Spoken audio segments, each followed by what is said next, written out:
Hi everyone, GM. This is Sam, NFT Statistics. Punk 9059. I got too many names. We'll figure that out soon enough, but here we go. I actually have 6 stories for you today on the Proof Daily NFT Countdown.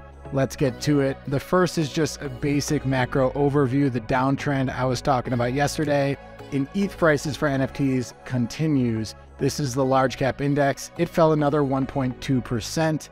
Over the past 24 hours, largely because of the Bored Ape ecosystem falling. We'll talk about that a little bit later. There's a bit more pain in the mid-cap index. This was down 3.5%. Not too surprising given just how strong that rally was. If you want to see where that weakness was coming from, a few of these collections, Killer Bears, Fluff, Genesis Creeps, Chimpers, Sappy Seals, projects that have really been on fire, just giving back a little bit of those gains in the floor price.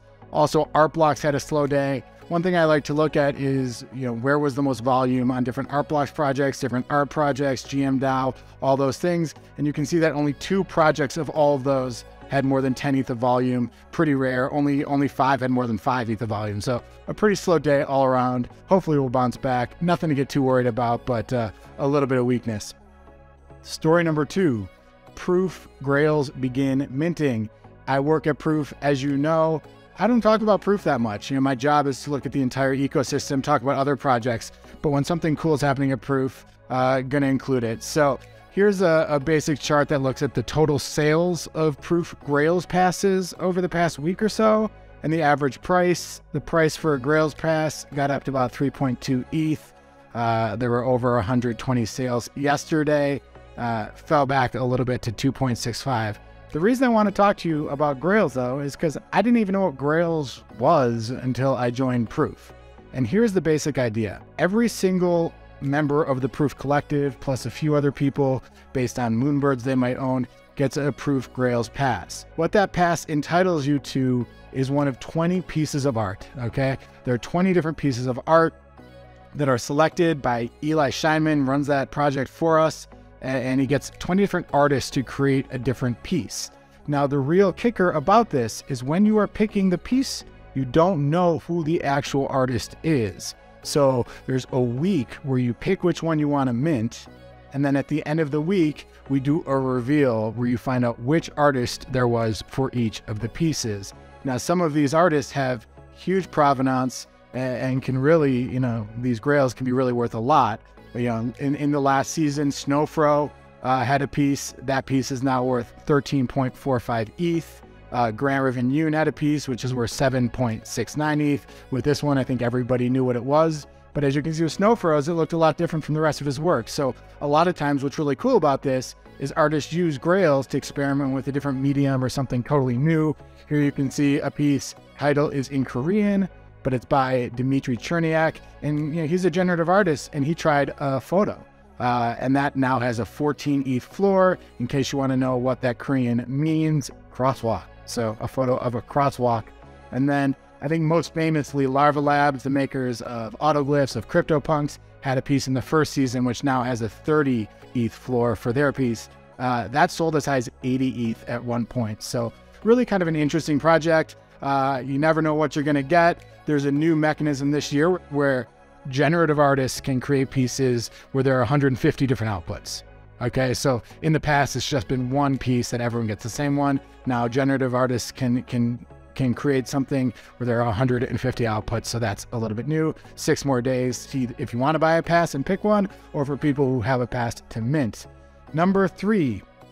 Yuga Labs delays sewer passes. Now, I don't think this is all that big a deal. Delays happen a fair bit, but the only reason I'm including it is because the market responded pretty negatively. Here's the tweet from Bored Apes. They said, sorry, we need to push this back a day.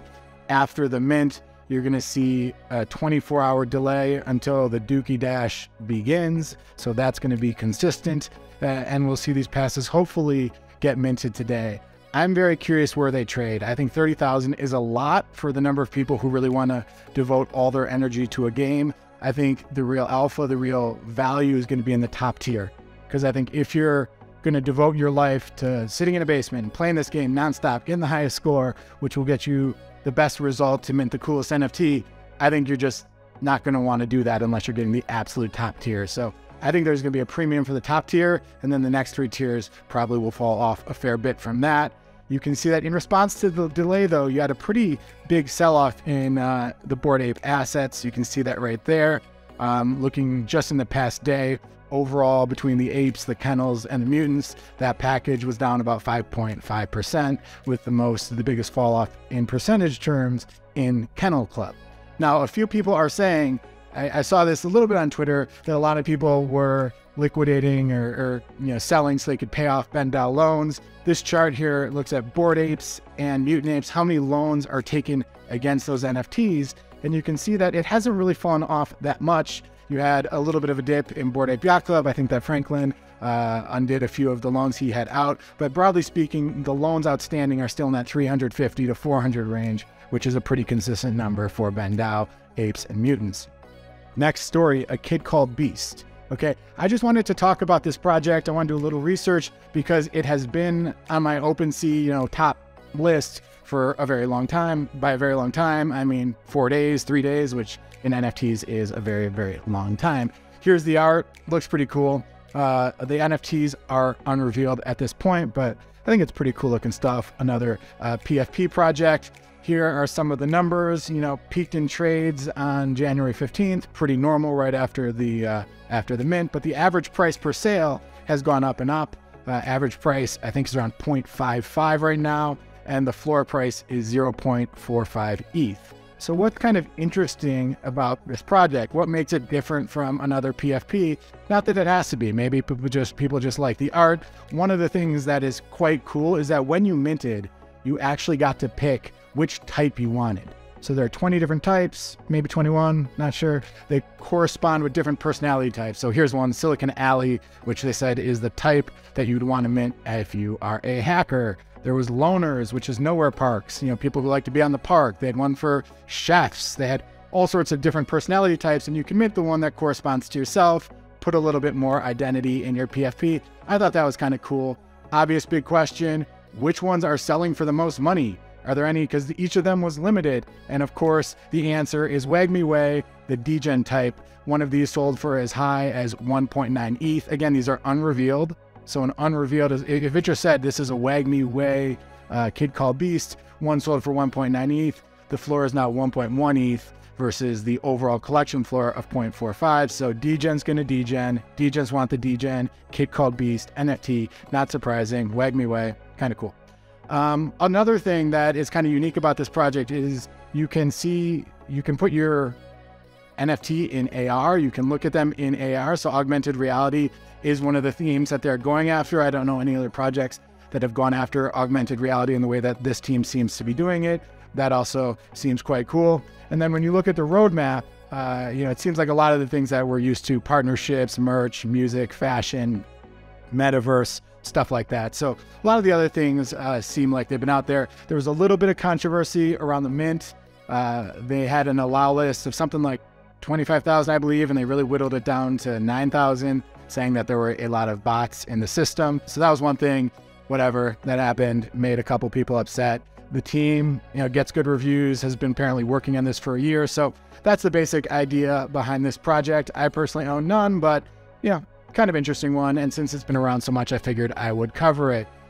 Story number 5, National Geographic launches an NFT project. Now they got a bunch of artists, or a bunch of photographers, and the basic idea of this project, it was called GM, and they wanted to have, I think it was 18 photographers from around the world post pictures of the morning, kind of in the spirit of GM. And they got some real studs. They got Kath Samar, Jimmy Chin, Justin Aversano, Ruben Wu, a lot of the artists that we're very familiar with. Each one of them, I believe, had 118 editions per artist. Now this was met with a lot of pushback. Part of it was that, the National Geographic audience seems not like NFTs. I kind of put some of these comments here, on their Instagram post where they announced this.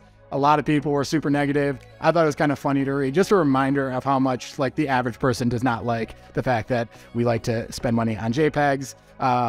Where this guy says, great story of an extinct species, whatever. A lot of negativity. The other thing that's negative, though, is that they haven't sold out. So only 13% have sold out of 1,888. I want to go buy one.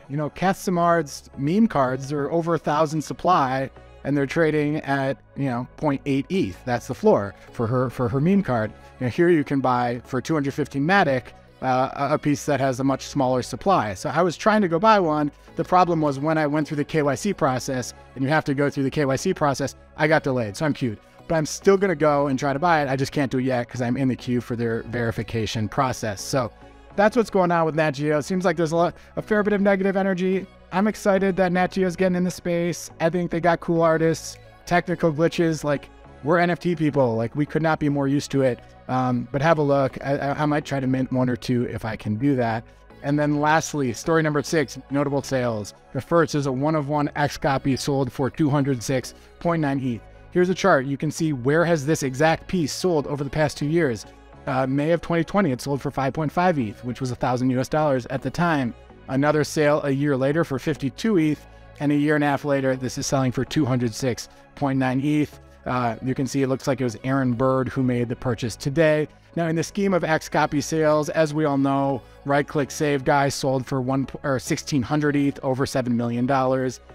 This piece sold for 469 ETH, so we know that 206 ETH isn't a massive sale for XCOPY, but who are we to scoff at a sale at these prices for 1-of-1? So congrats to the buyer, seller, and the artist. Oh, I put this here. A Simple Nucci is a member of the Proof Collective who's written an essay about XCOPY. He knows a lot more about this artist than I do. Go follow him. Check out his pinned tweet for more on XCOPY.